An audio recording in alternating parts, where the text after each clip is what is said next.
안녕하세요. 마틀다입니다. 오늘도 이어서 하느님이시요 사람이신 그리스도이시 읽어드리겠습니다. 책과 저자 소개가 궁금하신 분은 동영상 아래를 참고하세요.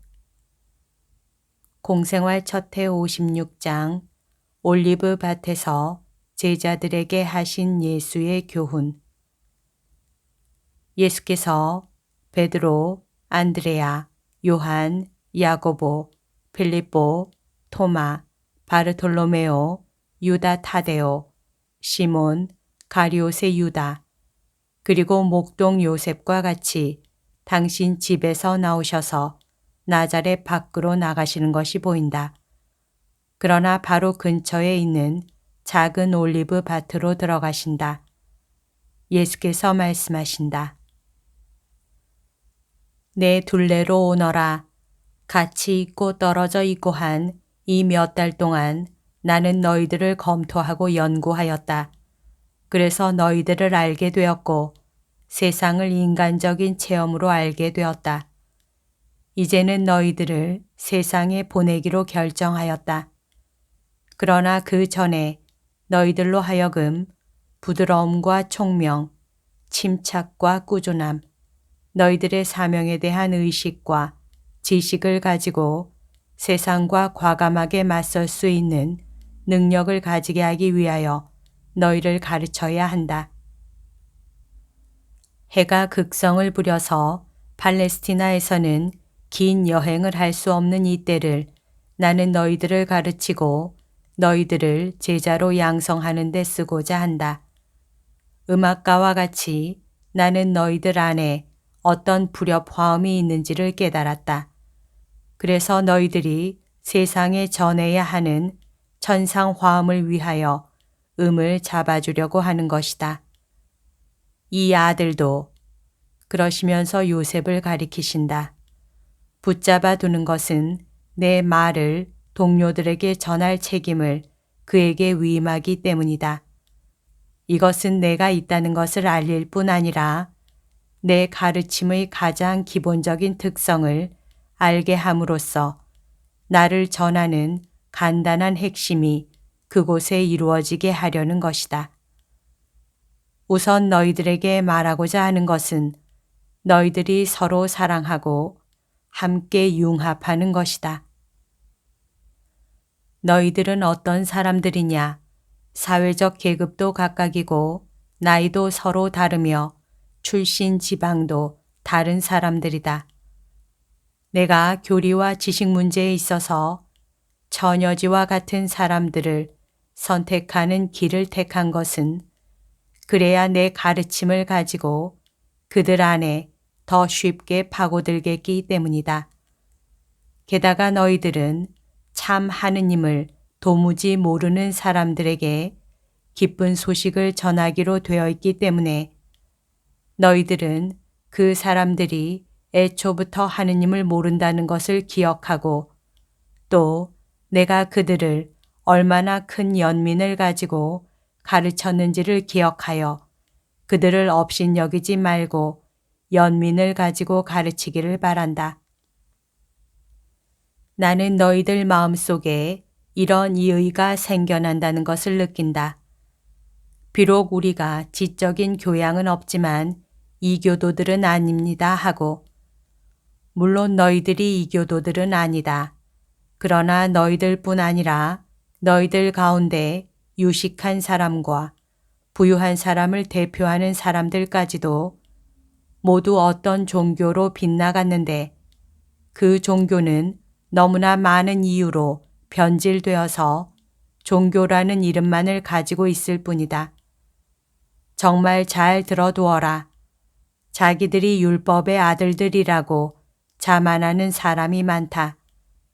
그러나 그들 중 18은 아브라함과 이사학과 야곱의 하느님의 참되고 거룩하고 영원한 율법을 보잘것없고 모호한 수많은 인간적인 믿음에 뒤섞어 놓은 우상 숭배자들에 지나지 않는다.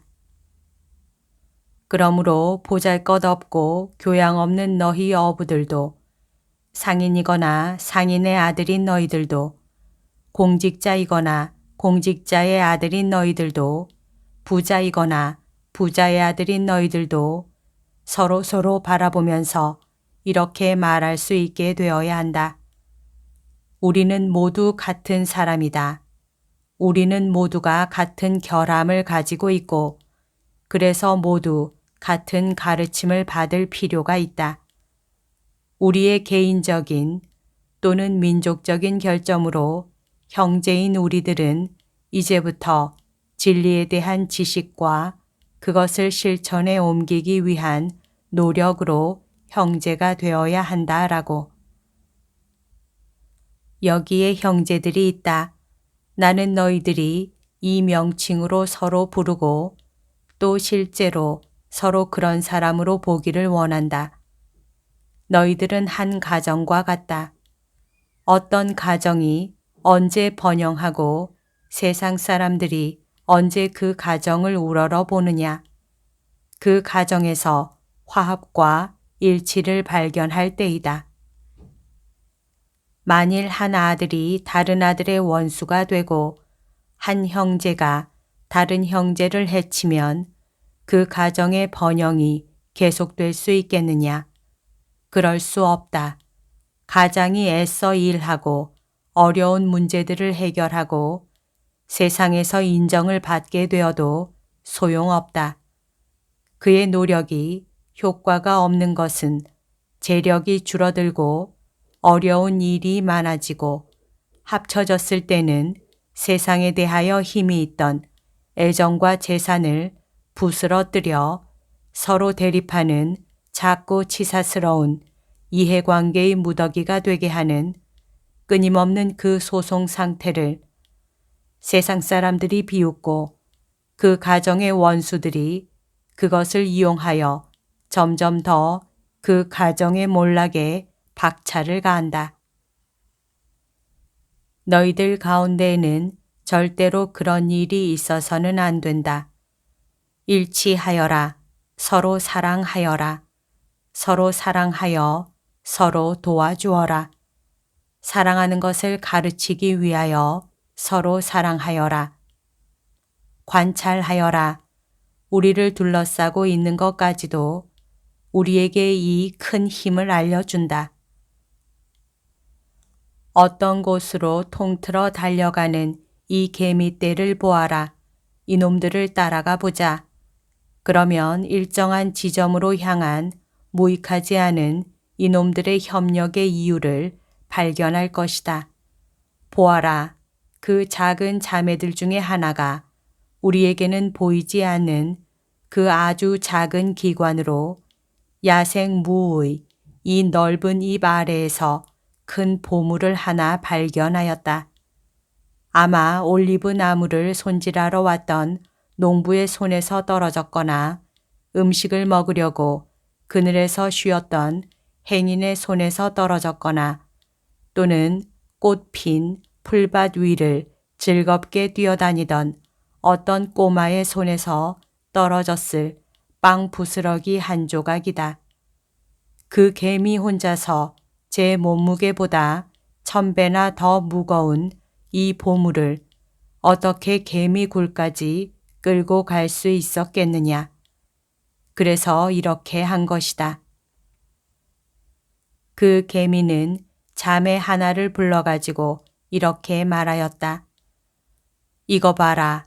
빨리 뛰어가서 자매들에게 우리 부족 전체가 여러 날 먹을 수 있는 음식이 여기 있다고 말해라. 어떤 새가 이 보물을 발견해서 동료들을 불러와서 먹어 치우기 전에 달려가라. 그래서 그 작은 개미는 울퉁불퉁한 땅으로 자갈과 풀 사이로 개미집까지 가느라고 숨이 턱에 닿아서 달려갔다. 그리고 이렇게 말하였다. 이리들 오너라. 우리 중에 하나가 너희를 부른다. 그 자매는 모두를 위한 발견을 했다. 그렇지만 혼자서는 그걸 여기까지 옮길 수가 없다. 가자. 그래서 모두들 하루 종일 일을 해서 피곤하기 때문에 개미집의 굴 속에서 쉬고 있던 놈들도 달려왔고 식량을 창고에 쌓고 있던 놈들도 달려왔다. 1마리, 10마리, 100마리, 1000마리. 보아라, 이놈들은 다리로 잡고 그들의 몸을 수레처럼 만들어 쳐들고 그 작은 다리를 땅에 버티고 끌고 간다. 이놈은 넘어지고 저놈은 빵 조각이 튀어오르면서 빵 조각과 조약돌 사이에 끼워 놓았기 때문에 하마터면 병신이 될 뻔했다. 이놈은 부족의 어린 놈이라 아직 너무 작아서 지쳐서 일을 중단한다. 그러나 숨을 돌리고 나서는 다시 시작했다. 오, 이놈들이 얼마나 단합이 되었느냐. 보아라. 이제는 빵 조각이 잘 끌어안겨서 앞으로 나아간다. 천천히 나아가기는 하지만 그래도 나아가기는 한다. 따라가 보자. 작은 자매들아, 조금만 더, 조금만 더. 그러고 나면 너희들의 피로가 보상을 받을 것이다. 개미들은 이제 기진맥진하였다. 그러나 굴하지 않는다. 쉬었다가 다시 시작한다. 그러면 이제는 큰 덩어리를 부스러기로 만드는 일을 한다. 얼마나 기막히게 일하는지 보아라. 어떤 놈들은 자르고 어떤 놈들은 나른다. 자, 다 끝났다. 이제는 모든 것이 안전하게 되었다. 그래서 기쁘게 땅굴 속 틈으로 사라진다. 이놈들은 개미이다. 개미 이외의 아무것도 아니다. 그런데 이놈들은 단합하였기 때문에 힘이 센 것이다. 이것을 묵상하여라. 물어볼 말이 없느냐? 한 가지 여쭤보고 싶습니다. 그런데 유다에는 이제 다시 가지 않습니까? 하고 가룟옷의 유다가 묻는다. 누가 그런 말을 하더냐? 선생님이요. 선생님은 요셉이 유다에서 다른 사람들을 가르치도록 준비시킨다고 말씀하셨지요. 유다에서 너무 고통을 많이 당하셔서 다시는 가지 않으시려는 것입니까? 유다에서 사람들이 선생님께 어떻게 했는데요? 하고 토마는 호기심을 가지고 베드로는 격렬하게 동시에 묻는다. 아, 그러면 선생님이 유다에서 피로해 돌아오셨다고 제가 말한 것이 맞는 말이었군요. 이스라엘의 완전한 사람들이 선생님께 무슨 일을 저질렀습니까? 이 사람들아, 아무 일도 없었다. 여기서도 만나게 될 것 이상의 것은 아무것도 없었다. 내가 이 세상을 전부 돌아다닌다 하더라도 나는 어디에서나 원수들 가운데 섞여 있는 친구들을 가지게 될 것이다. 그런데 유다야, 잠자코 있으라고 부탁을 했었는데. 그렇군요. 그러나 선생님이 갈릴레아를 제 고향보다 더 낮게 여기시는 것을 볼 때는 잠자코 있을 수가 없습니다. 선생님은 불공평하시다는 말씀입니다. 선생님은 거기에서도 존경을 받으셨습니다. 유다야, 유다야, 오 유다야. 내가 그렇게 비난하는 것은 옳지 않다. 그리고 분노와 샘에 사로잡힘으로 너 자신을 내가 비난하는구나. 나는 너희 고향 유다에서 받은 행복만을 알리려고 최선을 다하였다. 그리고 유다 출신인 너희들을 사랑하게 하기 위하여 그 행복에 대해 기꺼이 거짓말하지 않고 말할 수가 있었다. 기꺼이 말하였다. 그것은 하느님의 말씀에게는 국경도 없고 지방도 적대 관계도 반목도 차별도 없기 때문이다. 오 사람들아, 나는 너희들을 모두 사랑한다. 모두. 내가 첫 번째 기적들을 행하기를 원하고 나를 나타내기를 원한 것이 성전의 거룩한 땅에서였고 모든 이스라엘 사람에게 소중한 성도의 땅에서였는데 어떻게 내가 갈릴레아를 더 낮게 여긴다고 네가 말할 수 있느냐? 너희 11사람 중에서 아니 내 사촌의 경우는 우정이 아니라 친척 관계의 문제니까 10사람 중에서 4사람이 유다인인데 어떻게 내가 편파적이라고 말할 수 있느냐? 거기에다 모두 유다 사람인 목자들을 보태면 내가 유다 사람 몇 명의 친구인지 너는 알겠구나. 다 알고 있는 내가 이스라엘의 한 아기에게 내 이름을 붙여주고 한 이스라엘 의인의 마지막 숨을 거두어 주도록 여행 일정을 꾸몄는데 어떻게 너희들을 사랑하지 않는다고 말할 수 있느냐? 내가 태어난 곳과 내 사명을 준비한 곳을 알리는데 갈릴레아 사람 1명에 대하여 유다 사람 2명을 데려가기를 원하였는데 어떻게 너희 유다 사람들을 사랑하지 않는다고 말할 수 있느냐? 너는 나보고 불공평하다고 비난하지만 유다야, 너 자신을 살펴라. 그리고 불공평한 것은 네가 아닌지 생각해 보아라. 예수께서 위엄 있게 그러면서도 부드럽게 말씀하셨다. 그러나 아무 말씀도 더하지 않으셨더라도 말씀을 시작하실 때 유다야 하고 부르신 3가지 방식이 훌륭한 교훈을 주기에 충분하였을 것이다.